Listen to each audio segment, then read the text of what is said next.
Hey, it's Ray with 321 Airsoft, and welcome to another 321 Airsoft Tech Bench segment. And today we're introducing a new product that's been introduced into the market. It is the Airsoft Systems ASCU drop-in Mosfet for version 2 gearbox. And basically this replaces your entire switch assembly. It's an installation you can do at home. It's not something that you need a tech to do. Everything that you need to do this is here, minus some cutting tools like a Dremel tool or a file. It has a 1-year warranty, which is a nice little item there. It's compatible with pretty much every battery on the market from 7.2 to 12 volts. You can use lithium polymer, lithium iron, nickel metal, and NiCad. This is probably one of the more intuitive Mosfet systems out there. It has 4 modes. You have semi-auto with 3-round burst and full auto. You have semi-auto and full auto. You have semi-auto and 3-round burst. And then you can lock out full auto if you're building a DMR project and run semi-automatic only. So let me go ahead and unbox one of these so you can see what you get with this. Let me get these out of here. And we'll bring one in. Upon opening the box right away, you'll notice one of the most predominant things in here is the instruction manual. Great. This is a really nice manual. It has all the pictures, shows you how to route the wires, shows you how to install the switch. And I like manuals like this because I'm a visual person, and I certainly like to look at it rather than reading the instructions. I like to see how these things fit in placement and all that other jazz. This will work in any standard version 2 gearboxes. It'll also work if you have a metal body or a polymer body. It doesn't matter. It'll work. And it's designed to be wired into the buffer tube, but I imagine with a little bit of creative work you can wire this to the front standard M4. It looks like the wires are long enough. If you want to do that, you just route them out through the front. Okay, so we'll just go ahead and dig in through here and see what else is inside here. Here's the actual Mosfet unit. It is wired to a Tamiya connector. And as you can see, the Tamiya connector, let me go ahead and move the box out of the way. Here's your Tamiya connector. This is the battery end. It runs to your Mosfet unit. Okay. It looks like all of your adjustments on this are probably done by trigger. I haven't read too far into it yet, but if that's incorrect, I'll just delete this from the video. The Mosfet runs all the way around and has your motor wires already soldered on there, already crimped on there, which is nice considering that a lot of other Mosfets, you have to build them with soldering irons. You have to shrink wrap everything, and putting it all together, you can make a mistake, cross wires, and that can kill your Mosfet real quick. I've noticed that this unit is kind of large. It is like the AMU3 from Bravo, or is it like the Cheetah, Carter? No, I think it's its own design. No, the AMU is like the Cheetah, right? Oh, yeah. Yeah, so the AMU is like the Cheetah. It's much larger in size. This is a little bit shorter. This looks like it's about the size of the AMU2. It's about 2.5 inches long and a little over ½ an inch thick. So that should fit in any standard buffer tube. Let's go ahead and move this over and lay that down. The one thing that's nice about this system that's kind of unique to it is the actual switch assembly. It has a micro switch right here. The COM wires plug into it. The COM wires run back through your gearbox to the Mosfet unit. And then the cutoff lever actuates this switch right here. And that's what gives you your semi-automatic function and your burst function, is that it completes the cycle 3 times and probably shuts off, and that's exactly what it's doing, is it's calculating the cutoff lever moving. So when the cutoff lever bounces, then you get that semi-automatic effect. But this is actually the switch right here. You get rid of those old analog switches, which I'll bring out right now. Here's the gearbox that I have. I have a basically bare bones gearbox right here. This is a complete shell, and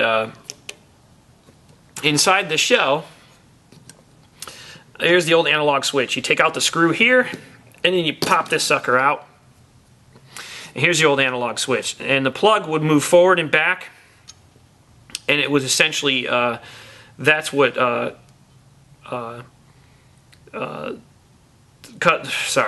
we'll cut this and we'll start all over again. But the plug moves back and forth, and it makes contact across the positive terminals. So the electricity runs from here to here when the switch fills the gap. These are usually the contacts right here that everybody burns up. Let me get out the dental pick. I should have clipped my fingernails before I did this. They're really long today. But anyway, this is what you've got right here. This is where the switch moves in, and it makes contact between here. And that's basically how a airsoft switch works. Looking at this, it just drops in and then just locks into your gearbox here.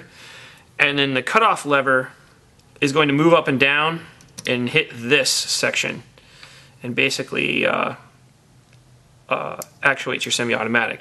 The screw that's already provided with your gearbox, you'll take it off when you take the old switch out, holds it in place right here.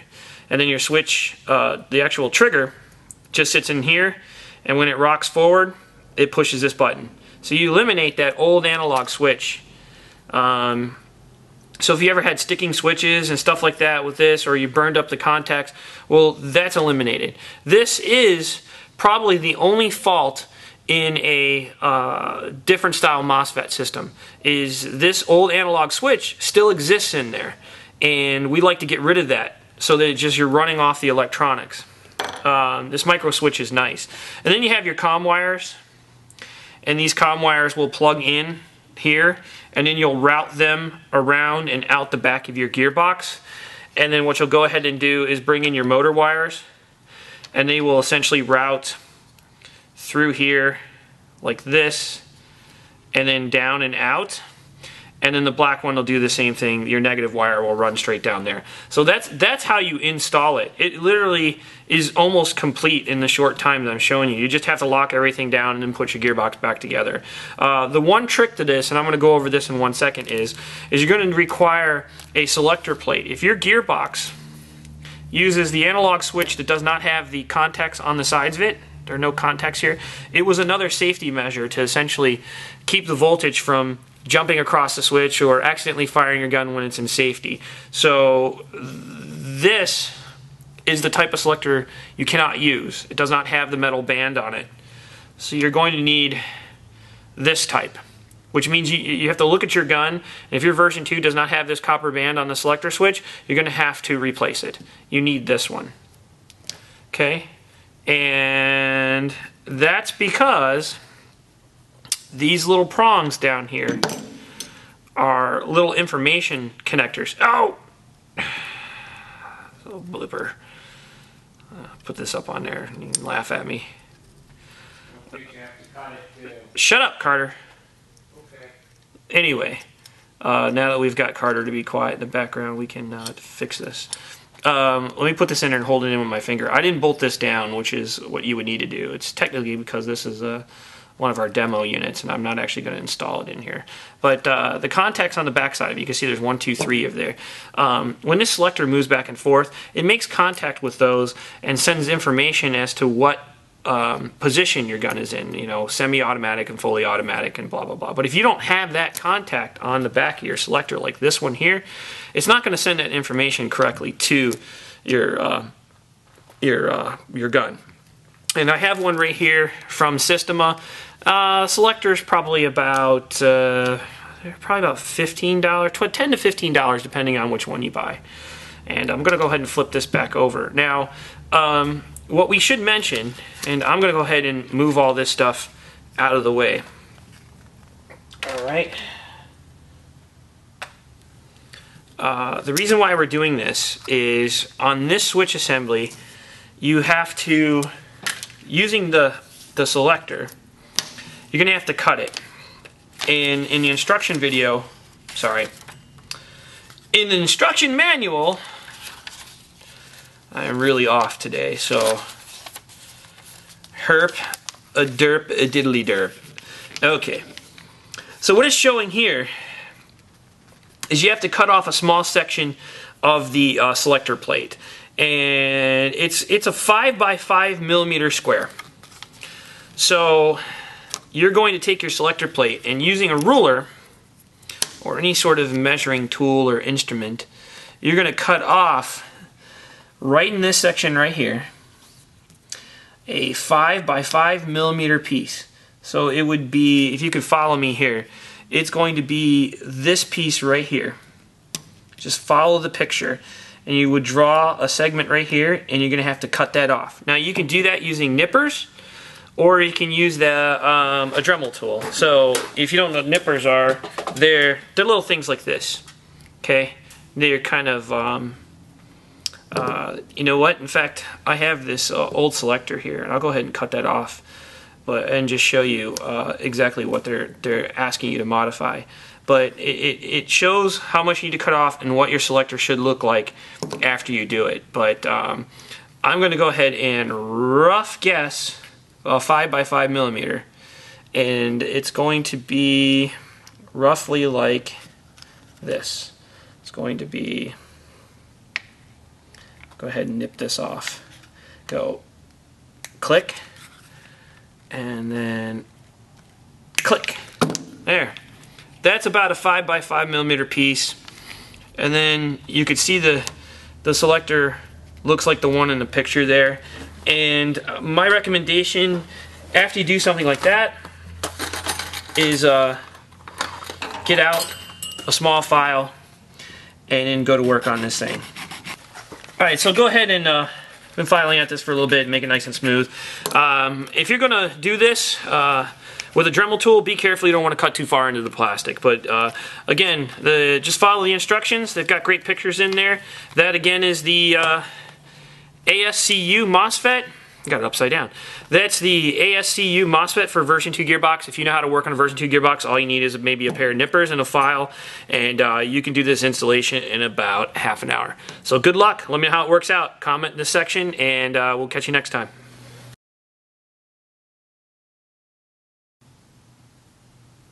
It's not recording. What the